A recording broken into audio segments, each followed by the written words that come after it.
одоо багш нь Canva-гийн education зэсний хүсэлтийг яг хэрхэн хүлээн авахлаарх бичлэгийг үргэлжлүүлэн хийх гэж байна.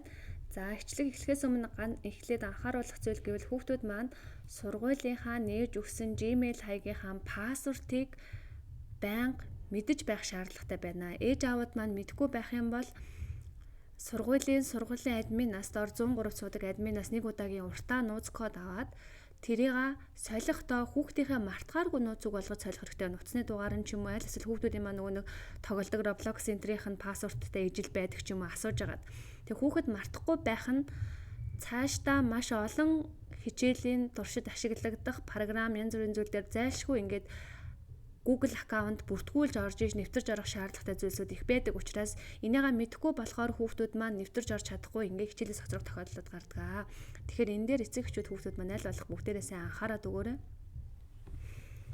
За Canva маань өмнө нь жил болохоор бид нар шууд бүртгүүлж орохгүйгээр free гэдээ ашиглаж болдог байсан. Яг нь нэлээд гацаж мацаад байдаг ч гэсэн яг нь тэгээд болдог байсан бол энэ жилээс заавалчгүй аккаунт бүртгүүлж орж иж ашигладаг болсон байгаа даа. Тэгэхээр хүүхдүүд маань угаасаа бүртгүүлж орохын тулд пассвортаа мэддэг байхаас өөр аргагүй болсон гэсэн. За Canva гэж ороод за логин хийгээд за энэ удаад одоо ингээд нэг удаа орсон бол шууд гараад ирнэ тийм ээ. За анх удаа орж байгаа бол continue with Google гэдгээрээ гэж гарч ирнэ. За тэгээд сургуулийнхаа мэйл хаягаа бичнэ. За тэгээд мэйл хаягийнхаа пассвортыг бичих шүү. Мэйл хаягийнхаа пассвортыг бич гэхээр манай хүүхдүүд маань Moodle-ийн пассвортыг бичээд байгаа. Moodle-ийн пассворт бол зүгээр багш нь эндээс нээж өгсөн пассворт байхгүй юу? Бүгд ижилхэн тэгэхээр тэр биш шүү. Сургуулийн доорх 103 цуудаг сургуулийн админаас авсан мэйл хаягийн нууц өг шүү. За continue гэж үргэлжилж ороод. За нэвтрээд орохоор ихний ээлжинд юм харагдана тийм ээ. Эндээс ингээ манай хүүхдийн профайл нь харагдчихна гэсэн үг. За одоо хүсэлтээ хэрэг education зэсний хүсэлтийг хэрхэн авах вэ гэхээр бүгдээрээ Moodle руу орно.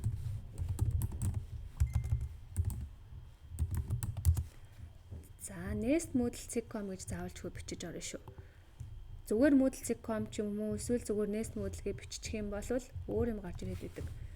За тэгээд сурагч маань Moodle руугаа нэвтэрч орлоо. Moodle-ийн пассворт бол бүгд адилхан. Энэ нусгын томоор Nest чагт 2025 байгаа даа шүү дээ. Энийг бол багш нь ч бол мэдж байгаа. Өөрөө нээж өгсөн учраас. За тэгээд кодчлал 5 дугаар анги руу орлоо.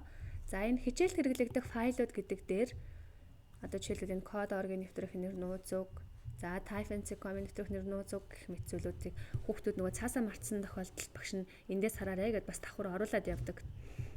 За 5-гийн анги сурагч учраас одоо энэ Canva for Education гэдэг 5A, 5B, 5V, 5G, 5D гэх линкүүдийг оруулсан байгаа. Тэгэхээр чи өөрийнхөө ангийн линкэн дээр очиод дарна гэсэн үг. Яг энэ бичгэн дээр нь очиод дарна. За энэ яагаад болсонгүй 5G гэж дарлаа. Энэ линк дээр дарлаа. За тэгэнгүүт ингэж гарч ирж байна. Welcome to Nest Education IT School гэдээ гараад ирнэ. За тэгэнгүүт ингээд одоо харахаар түрүүн нь болохоор чиний зураг харагдчихсан бол одоо Nest-ийн лого энд гараад ирсэн байгааз ингээд дараад үзэхээр энд чиний бат буян Амирлан гэсэн нэр доор болохоор сургуулийн одоо энэ юу гарч ирж байгаа гэсэн үг. Тэгэхээр чи хэрвээ personal гэдгийг сонгох юм бол чи өөрийнхөө хувийнхаа юмнуудыг энэ дээрээ хийнэ гэсэн үг. За хэрвээ энэ personal гэдгийнх нь болоод энэ Nest Education IT School гэдгээ зөвлөх юм бол энэ elements гэсэн дотор байгаа одоо нөгөө өдөр хичээл хийхэд үнэтэй төлбөртэй байгаад байсан зүйлүүд одоо болохоор төлбөргүй ашиглах боломжтой болж байна гэсэн. За ийм байд. За тэгээд одоо жишээлбэл create гэд за бүгдээр өнөөдөр болохоор видео постэр хийж байгаа тийм ээ. За ингээд хэмжээгээ сонголоо.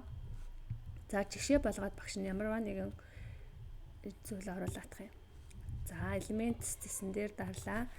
За Hollywood background гэж бичээд хайгаад за маш олон graphic гэж гарч ирж байна.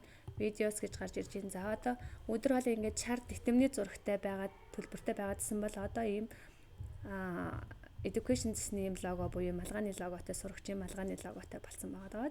За тэгээ ингээд дарахаар одоо төлбөр байхгүй байгаа учраас Canva гэсэн бичиг болон зураас гарч ирэхгүй байгаад байгаа гэсэн үг. За одоо ингээ юмаа хийгээд чи болчлоо. Өөр бусд ингээд зөндөө энэ график энтрээс ашиглаад, текст микстэй ашиглаад, за аплод гэдгээс болохоор зураг оруулж ирээд, за ингээд бүх зүйлээ хийгээд чиний ингээд постэр чи ерөнхийдөө болчлоо. Энд эд аудио дээрээс аудио нэмж болно тийм ээ. Өдөр багш нь заасан бүгдийг нь. За ингээд чиний постэр бэлэн болоод ерөнхийдөө одоо багш руугаа явуулах болцсон гэх юм бол энэ дээрээ одоо 10 сарын 29-ний гэрийн даалгавар гэдэг ч юм уу тийм. Гэрийн даалгавар гэж бичээд тэгээ энд send to teacher гэж байгаа.